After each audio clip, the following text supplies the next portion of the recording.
Hello everyone, Mr. Happy here and welcome to Final Fantasy Bestiary. This series is dedicated towards discovering the history and lore behind Final Fantasy's most iconic creatures and characters. In this episode, we take a look at mimics. Mimics draw little inspiration from the real world and are instead a creature that is common in several fantasy RPG titles.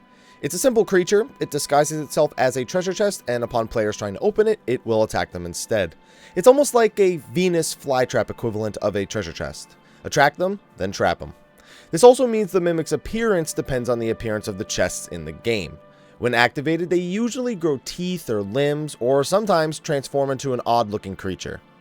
Mimics aren't actually that common in the Final Fantasy universe, as I had initially thought before recording this video. For the first many mainstream Final Fantasies, mimics didn't exist. Mimics are simply the evolution of one of our favorite early Final Fantasy mechanics, monster in a box. That's basically a monster in a treasure chest you need to defeat before getting what's inside. This mechanic was used quite heavily early on in the series, with one of our other bestiary monsters, Shinryu, being a prime example of a monster in a box. Mimics did exist prior to this in Final Fantasy Adventure, but since that eventually transformed into the prequel to Secret of Mana, we won't talk about that too much. Mimic's first mainstream appearance was in Final Fantasy IX. Yeah, really, that far into the Final Fantasy franchise.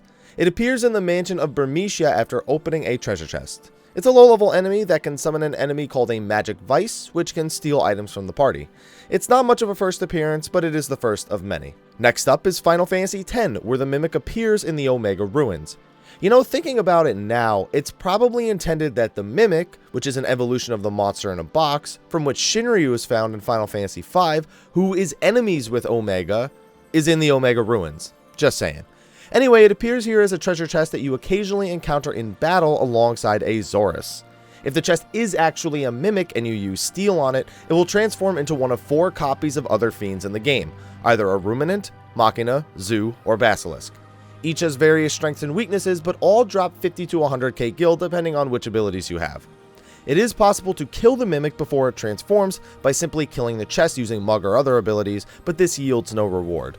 Then we have Final Fantasy XI, where the Mimic appears in several mid to high level dungeons, as well as appears in several endgame instances. They are usually sprung to life when a thief attempts to pick the lock of a treasure coffer and fails, usually in an effort to bypass finding the real key from enemies nearby. Some that appear in later instances appear simply by being touched and are often hidden among the real chests nearby. Once activated, the coffer will force a fight with whoever it's aggro to, spamming an AoE stun plus poison, as well as drawing people back to it should they attempt to run. In Final Fantasy XII, mimics turn into bug-like creatures upon being activated. This appearance is quite varied from the mimics of past, mostly due to the type of treasure chest they are mimicking. While the Mimic itself is nothing special in this game, it is worth mentioning that Omega Mark 12, this game's version of Omega, is a giant Mimic. Once again, it's interesting that Omega is a Mimic, which is an evolution of the monster in a box, from which Shinryu was found in Final Fantasy V, who is enemies with Omega, is Omega. I think I said that right. Anyway, moving on. And the final appearance of the Mimic in the mainstream series is in Final Fantasy XIV, where it appears in the dungeons The Lost City of Amdapor and Hullbreaker Isle. Using its Final Fantasy XI appearance, it simply activates when touching it.